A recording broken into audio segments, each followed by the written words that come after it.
ಈಗ ನಮ್ಮ ಟೌನ್ ಒಕ್ಕಲಿಗರ ಸಂಘದ ವತಿಯಿಂದ ಈ ಕೊಡಲ್ಬಾಗ್ಲ ಆಂಜನೇಯ ಸ್ವಾಮಿ ಸನ್ನಿಧಿನಲ್ಲಿ ಈ ಒಂದು ಸಂಕ್ರಾಂತಿ ಹಬ್ಬದ ವಿಶೇಷವಾಗಿ ಈ ಒಂದು ಗರುಡಗಂಬದ ಹತ್ರ ಇದು ಊರಿಗೆ ಹೆಬ್ಬಾಕ್ಲು ಇಲ್ಲಿ ಗರಿ ಮತ್ತು ಇದನ್ನು ಹಾಕಿ ದನಗಳನ್ನ ಕಿಚ್ಚನ್ನು ಹಾಯಿಸೋಕ್ಕೋಸ್ಕರ ಎಲ್ಲ ಮಾಡ್ತಾ ಇದ್ದೀವಿ. ಹಳ್ಳಿಕಾರ್ ತಳಿ ಮತ್ತು ದೇಶಿ ತಳಿಯನ್ನು ನಾವು ಪ್ರೋತ್ಸಾಹಿಸೋದಕ್ಕೋಸ್ಕರ ನಮ್ಮ ಎಲ್ಲ ಒಕ್ಕಲಿಗರು ಅಂದರೆ ಎಲ್ಲ ಜಾತಿಯ ಒಂದು ಏನು ಕೃಷಿ ಮಾಡ್ತಾರೆ, ಕೃಷಿ ಸಾಮಾಜಿಕರು ಏನಿದ್ದಾರೆ ಕೃಷಿ ಮಾಡ್ತಾರೆ, ಅವರೆಲ್ಲರೂ ಸಹ ತಮ್ಮ ಸಾಕಿರ್ತಕ್ಕಂಥ ದೇಶಿ ತಳಿಗಳನ್ನು ಮೆರವಣಿಗೆಯಲ್ಲಿ ಭಾಗವಹಿಸಿ ಇಲ್ಲಿಗೆ ಬರ್ತಾರೆ. ಈ ಮೆರವಣಿಗೆಯಲ್ಲಿ ಭಾಗವಹಿಸಿರ್ತಕ್ಕಂಥವ್ರಿಗೆ ನಮ್ಮ ಟೌನ್ ಒಕ್ಕಲಿಗರ ಸಂಘದ ವತಿಯಿಂದ ವಿಶೇಷವಾಗಿ ಹಾಲಿಗೆ ಮತ್ತು ವ್ಯವಸಾಯಕ್ಕೆ ಅನುಕೂಲ ಆಗೋ ರೀತಿ ಹಾಲಿನ ಸ್ಟೀಲ್ ಕ್ಯಾನನ್ನು ಕೊಡ್ತಾ ಬಂದು ದೇಶಿ ತಳಿಗೆ ಅನುಕೂಲ ಆಗಿ ಹಾಲಿನ ಸ್ಟೀಲ್ ಕ್ಯಾನ್ ಕೊಡ್ತಾ ಬಂದಿದ್ವಿ.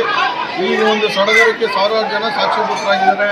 ಈ ಒಂದು ಸಡಗರವನ್ನು ಬಹಳ ಖುಷಿಯಿಂದ ಆಚರಿಸ್ತಾ ಇದ್ದೀವಿ. ನಾಗಮಂಗಲ ಟೌನ್ ಮತ್ತು ತಾಲೂಕಿನ ಸಮಸ್ತ ಜನತೆಗೆ ಮಕರ ಸಂಕ್ರಾಂತಿ ಹಬ್ಬದ ಶುಭಾಶಯಗಳನ್ನು ಹೇಳ್ತಾ ಇದ್ದೀವಿ. ನಮ್ಮ ಪೂರ್ವಿಕರು ಅನಾದಿ ಕಾಲದಿಂದಲೂ ಕೂಡ ಈ ಕೊಡಬಾಗ್ಲ ಆಂಜನೇಯ ಸ್ವಾಮಿ ದೇವಸ್ಥಾನ ಮುಂಭಾಗ ಹೆಬ್ಬಾಗ್ಲಲ್ಲಿ ಈ ರೀತಿ ಕಿಚ್ಚಾಯಿಸೋ ಕಾರ್ಯಕ್ರಮವನ್ನು ನಡೆಸ್ಕೊಂಡಿದ್ದೀವಿ. ಹಂತವಾಗಿ ನಮ್ಮ ಸಂಸ್ಕೃತಿ ನಶಿಸ್ತಾ ಹೋಯ್ತಾ ಇರೋ ಒಂದು ಟೈಮಲ್ಲಿ ಟೌನ್ ಒಕ್ಕಲಿಗರ ಸಂಘ ದೇಶಿ ತಳಿಗಳನ್ನ ಯಾರು ಬೆಳವಣಿಗೆ ಕರ್ಕೊಂಡ್ಬಿಡ್ತಾರೆ, ಯಾರು ಸಾಕಿದ್ದಾರೆ ಅವ್ರಿಗೆ ಪ್ರೋತ್ಸಾಹಿಕವಾಗಿ ವರ್ಷ ಪ್ರತಿ ವರ್ಷ ಏನಾದರೂ ಒಂದು ಈ ಥರದ ಕಿವಿ ಕಾಣಿಕೆಗಳನ್ನ ಉಟ್ಕೊಂಡು ಪ್ರೋತ್ಸಾಹಿಸ್ಕೊಂಡು ಬರ್ತಾ ಇದೆ. ಇದರ ಎಲ್ಲ ಹಿನ್ನೆಲೆ ಟೌನ್ ಒಕ್ಕಲಿಗರ ಸಂಘ ಇದರ ಕಾರ್ಯಕ್ರಮದ ಹಿಂದೆ ನಿಂತಿದೆ. ಅತಿ ಹೆಚ್ಚಿನ ರೀತಿಯಲ್ಲಿ ಇನ್ನೂ ಒಂದು ದೇಶಿ ತಳಿಗಳು ಸಾಕಬೇಕು ಅಂತ ಜನತೆಯಲ್ಲಿ ಮನವಿ ಮಾಡ್ಕೊಳ್ತಾ ಇದ್ದೀವಿ. ನಮ್ಮ ಸಂಸ್ಕೃತಿ ಉಳಿಬೇಕು, ನಮ್ಮ ಹಸುಗಳು ಉಳಿಬೇಕು, ನಮ್ಮ ಪರಂಪರೆ ಉಳಿಬೇಕು. ಆ ದೃಷ್ಟಿಯಿಂದ ಈ ಕಾರ್ಯಕ್ರಮವನ್ನು ಆಯೋಜನೆ ಮಾಡ್ತೀವಿ.